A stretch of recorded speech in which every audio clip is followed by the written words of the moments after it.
Hello, good afternoon, everyone. We'd like to welcome everyone on to today's event on incentivizing, aligning and retaining key employees. So my name is Carl Taylor, and also on the panel this afternoon, we've got Jerry Surtees, who's a chartered tax advisor here at Oldfield.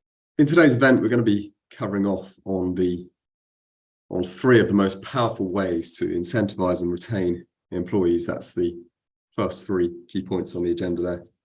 So we're going to run through these three powerful ways to incentivize and retain employees. Then we're going to wrap up with key takeaways and next steps and Q&A session right at the end. So, as I said, today's event is all about incentivizing and aligning and retaining your key employees. We all know that as a business grows, you can't do it on your own. A sustainable and healthy and profitable growing business really relies on having a team, a focused team, all driving in the same direction with a common goal, sharing responsibility for key decisions and passionate about the results. But there are some statistics out there that say for a sort of senior or key employee, the cost of recruitment and training of a replacement can be between 1 to 2 times their annual salary. And if you take into account all of these significant additional factors that we've just talked about, the overall cost of losing a key employee is significantly more than that.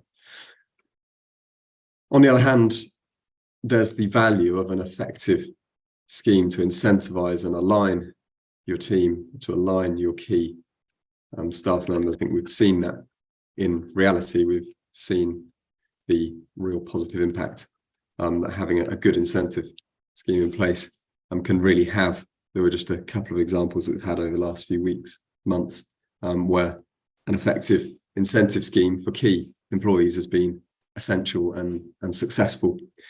We had a sort of growing business the other day with a sole direct shareholder who was really taking most of the key decisions, taking most of the responsibility for driving growth.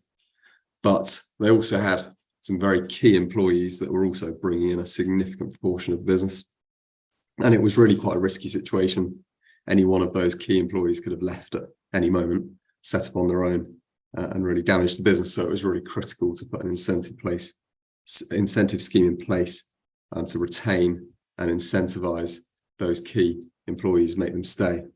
So, if you're a sole director shareholder that's really making most of the key decisions and taking all of the responsibility of getting the right incentives in place for key employees, really just allows you to spread responsibility, give others a real sense of ownership to help drive things forward and reduce the dependence on you. And there was just another example we had the other day where the controlling shareholders were really looking to pull back and they were really wanting to exit in the next few years. And they were really looking to build a management team to take things forward as they headed towards an exit. So it was really important for them to set up an incentive scheme to align the key employees with that plan and give them a stake in the end result. And this had a very tangible effect of preventing a key employee from leaving, who was on the verge of leaving. They may well have done so if we hadn't put in a decent incentive scheme.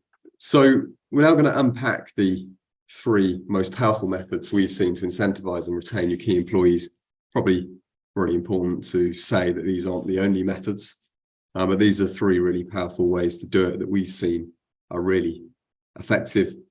And in some ways you could kind of combine them all